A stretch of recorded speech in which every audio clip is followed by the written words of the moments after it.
अस्सलाम वालेकुम स्टूडेंट्स, आज हम डिस्कस करने जा रहे हैं फिर से बोर्ड का पेपर और फर्स्ट ईयर का बोर्ड का पेपर। ठीक है, मैंने लास्ट वीडियो में बोर्ड का पेपर डिस्कस किया था विद एमसीक्यूज, ठीक है, और डिटेल के साथ। तो आज मेरे पास एक इवनिंग का पेपर आया, उसी दिन का इवनिंग का पेपर है 2023 का, तो उसको मैं डिटेल में आपके साथ डिस्कस करूँगी। तो आपने बच्चों क्या करना है कि अगर आप वहाँ पर जाकर रिलैक्स रहना चाहते हैं पेपर में, तो आपको इन पेपर्स की वीडियो देख लें। ठीक है, पास पेपर्स की प्रैक्टिस करें कि आप पेपर से इतने यूज टू हों कि वहाँ जाके आपको किसी किस्म का कोई डर नहीं होना चाहिए, कोई ऐसी चीज़ नहीं होनी चाहिए कि ये आप पहली बार पेपर देख रहे हैं तो हम पेपर कैसे करेंगे। अगर आप ये वीडियो मुकम्मल तौर पर देख लेते हैं तो सब्जेक्टिव में आपको हेल्प मिल जाएगी कि पेपर में कौन सा क्वेश्चन किस चैप्टर से और कहाँ पर प्लेस्ड है। ठीक है, आप ये वाली वीडियो देखें और इस लास्ट वाली वीडियो देखें, उसका लिंक मैं डिस्क्रिप्शन में ऐड कर दूंगी। ठीक है, उसमें एमसीक्यूज़ भी कम्प्लीटली सॉल्व है। ठीक है, तो आप लोगों ने कोशिश करनी है कि आप लोग वीडियो को देखें, सुने, और सिर्फ इसमें सिंपल सुनने वाला ही काम है कि आपको पेपर से हाउ नाउ मिल जाएगी कि पेपर कहाँ से आया है, कौन कौन से चैप्टर से कौन सा सेक्शन बनेगा, लॉन्ग क्वेश्चन मेरे कैसे आएंगे और मैं इसको कैसे अटैम्प्ट करूँगा वहाँ पर। तो आप लोगों ने पूरी कोशिश करनी है कि आप पेपर के साथ एंड तक रहें। तो सबसे पहले हमारे पास है ये इवनिंग का पेपर है 2023 का, फर्स्ट ईयर का फिजिक्स का पेपर है। सबसे पहले हमारे पास है प्लीज़ डोंट राइट। ये हमारे पास ऊपर आपके कुछ इंस्ट्रक्शन दी होती है कि आपने इस पेपर पे किसी किस्म का कुछ नहीं लिखना सिवाय आपके रोल नंबर के। ये सब्जेक्टिव पेपर है आपका, ग्रुप 2 का है सेशन। ठीक है, बच्चों को होता है कि ग्रुप 2 का आसान है या ग्रुप 1 का ज़्यादा आसान होता है, ये ज़्यादा मुश्किल होता है। आपको ग्रुप 1 का भी मैंने पेपर डिस्कस किया और ग्रुप 2 का भी डिस्कस किया, तो आपने दोनों पेपर्स को देख लेना है, तो आपको अंदाज़ा हो जाएगा कि बुक में से ही पेपर आना है और कोई मुश्किल या कोई अलग से वहाँ उनके लिए आसान नहीं आता। तो सबसे पहले हमारे पास इस पेपर में जो आपके टोटल मार्क्स हैं वो हमारे पास हैं 68 सब्जेक्टिव के, क्योंकि 17 मार्क्स के एमसीक्यूज़ होते हैं। ठीक है, और ये इंटर पार्ट 1 का पेपर है। इसके लिए जो टाइम अलाउ होता है वो 2 हॉर्स और 40 सेकेंड होते हैं। ठीक है, उसके बाद हमारे पास 40 मिनट्स होते हैं, तकरीबन 2.25 घंटे होते हैं आपको इसको अटैम्प्ट करने के लिए। इसमें पहला सेक्शन 1 होता है जिसमें आपको 3 पार्ट्स में 3 सवाल दिए गए थे, क्वेश्चन नंबर 2, 3 और 4, जिसमें आपसे एमसीक्यूज़ शॉर्ट क्वेश्चन पूछे जाते हैं। तो सबसे पहले सेक्शन में हम देख लेते हैं कि शॉर्ट क्वेश्चन में पहला सवाल जो आपका आएगा वो उसे क्वेश्चन नंबर 2 से मेंशन किया जाएगा। Answer briefly any 8 parts from the following. आपने इस सेक्शन में से कितने क्वेश्चन अटैम्प्ट करने हैं? 8 अटैम्प्ट करने हैं। कितने में से आपको चॉइस कितनी दी गई है? आप सबसे पहले देखें कि 1 2 3 4 5 12 तक आपको सवाल दिए गए हैं। पहले क्वेश्चन में आपको कितने सवाल दिए गए हैं? 12 सवाल दिए गए हैं, और 12 में से आपने कितने अटैम्प्ट करने हैं? सिर्फ 8 सवाल अटैम्प्ट करने हैं। ठीक है, तो हमारे पास सबसे पहले इसमें पहला सवाल कहाँ से आया है? इसमें हमारे पास why do we find its useful to have 2 units of amount of substance the kilogram and mole. तो हमारे पास ये पहला सवाल है, चैप्टर 1 एक्सरसाइज में से है। आपने इससे ये भी अंदाज़ा लगाना है कि आप एंड पे आपको स्कीम बताई जाती है कि कुछ सवाल आपके एक्सरसाइज में से आएंगे और कुछ चैप्टर में से आएंगे। तो आपने यहाँ पे इससे भी अंदाज़ा लगाना है कि आपके कुछ सवाल, कितने एक सवाल जो है एक्सरसाइज में से आ रहे हैं और कितने सवाल जो हैं वो किस में से आ रहे हैं? चैप्टर में से आ रहे हैं। मैंने साथ ये भी मेंशन कर दिया। तो हमारे पास ये एक्सरसाइज का क्वेश्चन है। ठीक है, उसके बाद हमारे पास give the drawback period of time pendulum, ये भी एक्सरसाइज का चैप्टर 1 में से सवाल है। ठीक है, उसके बाद शो दैट द इक्वेशन, ये हमारे पास इसका न्यूमेरिकल है या एग्जाम्पल में से आया हुआ है कि इसकी आपने दोनों साइड्स को इक्वल प्रूव करना है, मतलब यूनिट्स प्रूव करने हैं, मीटर पर सेकेंड। वेलोसिटी का यूनिट मीटर पर सेकंड होता है, तो इस साइड का भी यूनिट क्या होना चाहिए? मीटर पर सेकंड होना चाहिए। ये बस आपने प्रूव कर देना, ये चैप्टर 1 से है। उसके बाद हमारे पास given the find the percentage uncertainty, ये चैप्टर 1 में से, मीन के चैप्टर में से सवाल आया हुआ है। ठीक है, उसके बाद if 2 perpendicular vectors have the same magnitude find the angle between the sum and the difference, ये चैप्टर 2 में से है, एक्सरसाइज से। ठीक है, define the position vector and unit vector, ये भी चैप्टर 2 में से आया हुआ है, मतलब चैप्टर के अंदर से आया हुआ है। ठीक है, can a vector have a component greater than the vector magnitude, तो ये भी हमारे पास चैप्टर 2 की एक्सरसाइज है। तो कितने सवाल आए? 3 सवाल आए। 3 सवालों में से 2 एक्सरसाइज से हैं और ये किससे हैं? चैप्टर में से आया हुआ है। आगे हमारे पास है question number 8, explain the circumstances in which the velocity v and acceleration a of the car, chapter 3 exercise में से। ठीक है, इसमें ये आपको 2 केस दिए गए, एंटी पैरेलल होगी जब वेलोसिटी, वैसे आपने जब पढ़े हैं तो वहाँ ज़्यादा थे, तो यहाँ पे आपसे 1 या 2 पूछेंगे। ठीक है, उसके बाद हमारे पास है show that the range of projectile is maximum when the projectile is throne 45 with horizontal, ये आपका सिंपल टॉपिक में से सवाल आया हुआ है, ठीक है, चैप्टर 3 में से। How impulse is related to linear momentum, ये चैप्टर 3 की एक्सरसाइज में से है। Explain what do you understand by the term viscosity, chapter 6 में से। अब आपको जब टीचर ने पढ़ाया होगा तो ये बात बताई होगी कि चैप्टर 6 में से सिर्फ एक शॉर्ट क्वेश्चन आता है। कितने क्वेश्चन आते हैं? सिर्फ एक शॉर्ट क्वेश्चन, और वो भी कहाँ से आता है? एक्सरसाइज में से। उसके बाद हमारे पास लास्ट क्वेश्चन है, prove that for the angles of the projections which exceeds of or fall short of 45 degree by equal amounts the range equal. ठीक है, तो ये भी आपने प्रूव करना है, ठीक है। तो ये चैप्टर 3 में से आया हुआ है, ठीक है। तो इस तरह से आपने देखा कि हमारे पास क्या होता है कि पहला सेक्शन है ना, तो आपको टीचर वहाँ पे जब बता रहे होते हैं कि कुछ सवाल आपके एक्सरसाइज में से आएंगे, कुछ चैप्टर में से आएंगे, बच्चे वहाँ पे बहुत ज़्यादा खौफजदा हो जाते हैं। ये उनके माइंड में चीज़ रह जाती है कि जब मैं पेपर देने जाऊँगा तो पता नहीं मेरे कितने सवाल वहाँ से चैप्टर में से ज़्यादा आ गए, तो मैं किस तरह से अटैम्प्ट करूँगा। तो यहाँ से आप अंदाज़ा लगा सकते हैं अगर तमाम चैप्टर्स की आप एक्सरसाइज अच्छे से प्रिपेयर कर लेते हैं। और ये भी याद रख लें, यहाँ से ये भी देख लें कि पहला सेक्शन चैप्टर 1, 2, 3 और 6 में से बनेगा, और 6 में से सिर्फ एक सवाल आएगा, ठीक है। 3 या 4 इनमें से आएंगे, ठीक है।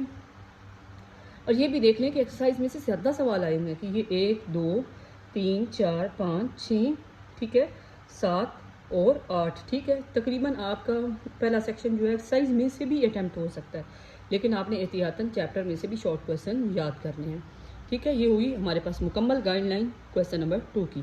क्वेश्चन नंबर 3 की तरफ चलते हैं। हमारे पास क्वेश्चन नंबर 3 है, answer briefly any 8 parts from the following, ठीक है।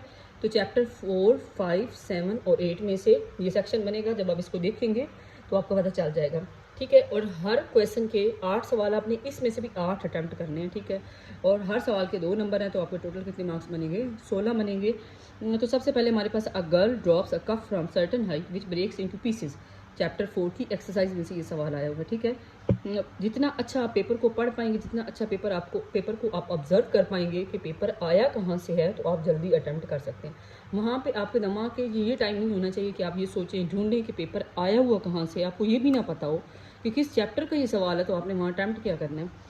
उसके बाद हमारे पास what sort of energy in the following, ये हमारे पास कंप्रेस स्प्रिंग और वाटर इन डैम चैप्टर 4 की एक्सरसाइज में से है, ठीक है। उसके बाद what prove that the power is product of the force and velocity, ये चैप्टर 4 में से आया हुआ, ठीक है। छोटा सा एक टॉपिक है वहाँ से। उसके बाद हमारे पास क्या है, state the direction of the following vectors in a simple situation, angular momentum and angular velocity, chapter 5 में से है। और आप पेपर की एक और चीज़ भी नोट कर रहे होंगे कि जितने भी क्वेश्चन हैं तरतीब से आएंगे, मतलब पहले चैप्टर 1 से, फिर 2 से, फिर 3 से, या 6 का पहले भी आ सकता है, बाद में भी आ सकता है। इस तरह से इसमें देखा 4 में से पहले 3 आए हैं, इस तरह से आगे 5 में से हैं, फिर 7 में से, फिर 8 में से। तो वहाँ पे आपको कंफ्यूज होना तो बनता ही नहीं है। बहुत सारे बच्चे कंफ्यूज होकर अपने मार्क्स जो हैं वहाँ पे उड़ा देते हैं। उसके बाद हमारे पास क्या है, can we realise the simple pendulum, chapter 7 exercise, difference between the free and force, chapter 7 में से आया हुआ। 2 एक्सरसाइज में से आए हुए, एक चैप्टर में से आया हुआ, ठीक है। उसके बाद हमारे पास चैप्टर 8 में से देखें, what features do longitudinal waves have in common with transverse wave, chapter 8 exercise. What does sound travel faster in solids then, chapter 8 exercise. What is the Doppler effect, explain briefly one of its application, chapter 8। तो इस तरह से आपका ये एक side मुकम्मल हो गई। यहाँ तक आपके 2 क्वेश्चन हो गए। और अब हम देखेंगे कि हमारे पास नेक्स्ट वाला जो है वो पेपर में क्या है।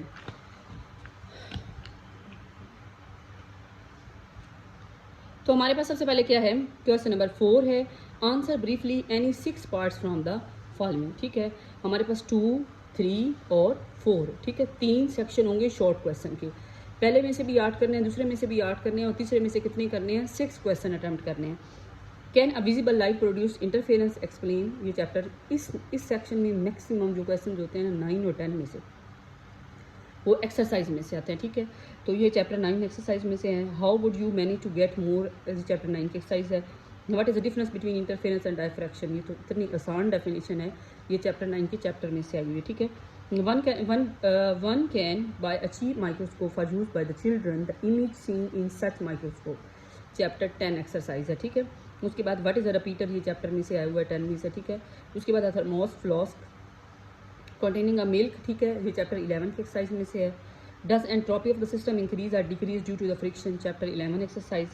What are isothermal and adiabatic process, chapter 11 में से आया हुआ है, ठीक है, चैप्टर के अंदर से क्वेश्चन आया हुआ है। डिफाइन ट्रिपल पॉइंट वाटर, ये बहुत इंपॉर्टेंट है, ये एमसीक्यूज में लाजमी आ जाता है, अगर चैप्टर में ना आए, इधर ना आए, तो चैप्टर 11 में से ये भी आया हुआ है। तो यहाँ पे आपने देखा कि हमारे पास ये कौन कौन से चैप्टर से थे, 9, 10 और 11। अब हम चलते हैं मेन सेक्शन की तरफ, जिसके मार्क्स आपके हैं 24। आपको दिए गए हैं 5, 6, 7, 8, 9, 5 सवाल दिए गए हैं, और 5 में से आपने कितने अटैम्प्ट करने हैं, आपने जस्ट 3 क्वेश्चन अटैम्प्ट करने हैं। और हमारे पास 8 क्रॉस 3 कितने मार्क्स आपके बन जाएंगे, 24। आपने पेपर में कभी भी वहाँ जाके, मतलब आपको ये 3 सवाल अच्छे से आते हैं, तीनों के दूसरा न्यूमेरिकल आते हैं, तो आप उनको अच्छे से अटैम्प्ट करें, ना कि आप आगे भागें कि मैं 8 भी करना है, 9 भी करना है, बल्कि इन 3 में से 3 अच्छे अटैम्प्ट करें 5 में से। तो सबसे पहले हमारे पास देखें question number 5 part A, define absolute potential energy and drive it's relation. ये चैप्टर 4 का सवाल है। The magnitude of the dot and cross product of the two vectors 6√3, ये चैप्टर 2 में से न्यूमेरिकल आया हुआ है, 2 + 4 का कम्बिनेशन करती है। अब मैक्सिमम आपको बताया क्या जाता है, आपको क्लास में ये बताया जाता है कि आपका 2, 3 का कम्बिनेशन बनेगा, 4, 5 का बनेगा, 7, 8 का, 6, 11 का, 9, 10 का। लेकिन इस बार उसने मॉर्निंग और इवनिंग के दोनों पेपर्स में ये चेंज किया है कि अपनी मर्ज़ी के 2, 3, 4 और 5 को, इन चारों के अपनी मर्ज़ी के बनाए हैं पेयर, जिसमें से दिल किया न्यूमेरिकल दिया है, जिसमें से दिल किया टॉपिक दिया है। तो इस बात पे आपने आपके टीचर पे ब्लेम करने नहीं लग जाना कि नहीं टीचर ने मुझे तो गलत बताया, मुझे तो वहाँ पे जाके पता ही नहीं चला कि ये कौन से चैप्टर में से आया। तो आपने खुद ऑब्जर्व करना होता है कि आएगा पहले 4 चैप्टर में से ही, लेकिन आपने उसको खुद देखना है कि किसका कम्बिनेशन किससे बना हुआ। तो ये इस बार पेपर में बिग चेंज था कि 2 का 4 के साथ कर दिया और 5 का 3 के साथ कर दिया, वरना 2, 3 और 4, 5 होते हैं ना। तो हमारे पास ये इस तरह से 2 + 4 हो गया। उसके बाद हमारे पास question what is the centimetre force, ये चैप्टर 5 में से आया। A football is thrown upward 30 angle के साथ, ये चैप्टर 3 में से 3 + 5 का कॉम्बिनेशन। तो आपको इस बात पे श्योर और कॉन्फिडेंस रहना चाहिए कि आपने पहले 4 चैप्टर बहुत अच्छे से किए हुए हैं, 2, 3, 4, 5, ठीक है। तो आपके यहाँ से 2 क्वेश्चन हो जाएंगे। और उसके बाद आपको बताया जाता है कि 6 और 11 में से आपका क्वेश्चन आएगा, ठीक है। तो 6 में से हमारे पास क्या है, what is a Carnot engine, explain it's cycle, ये चैप्टर 11 का सवाल है, ठीक है। और ये न्यूमेरिकल जो है वो आया हुआ है चैप्टर 6 की एक्सरसाइज से। उसके बाद है what is a simple pendulum, show that the motion of a pendulum also the relation for its period and frequency, ये चैप्टर 7 में से है। और उसके बाद हमारे पास है स्टेशनरी वेव्स 125, आपको पढ़ते साथ पता चल जाएगा कौन से चैप्टर से कौन सी चीज़ आई हुई है। तो ये चैप्टर 8 में से न्यूमेरिकल आया। Explain the construction and the working of the compound microscope from chapter 10 and it's numerical from chapter 9। तो आप लोगों ने याद रखा है कि आपका जो पेपर है कि वो बहुत आसान होगा, आपने बस कॉन्फिडेंस में रहना है। और इस तरह से आप लोग पास्ट पेपर्स की वीडियोस को देखा करें लाजमी उसे, और एक बार नहीं बल्कि 2 बार 3 बार। आपको वहाँ जाके ऐसे लगेगा कि आपको तो सारा पेपर पहले से पता था कि अच्छा पेपर ऐसे आता है, कि मुझे इस पैटर्न पे रख के अपनी तैयारी करनी है, अपने दिमाग को प्रिपेयर करके ले जाना है पेपर में, ताकि मेरी जो ये कन्फ्यूजन है या डर या खौफ वहाँ पे पेपर में मेरे मार्क्स कम ना करवाए। ओके जी, बेस्ट ऑफ लक। अगर आपको समझ आइए तो मेरे चैनल को लाजमी सब्सक्राइब कीजिए, लाइक कीजिए और शेयर कीजिए। ओके जी, अल्लाह हाफिज़।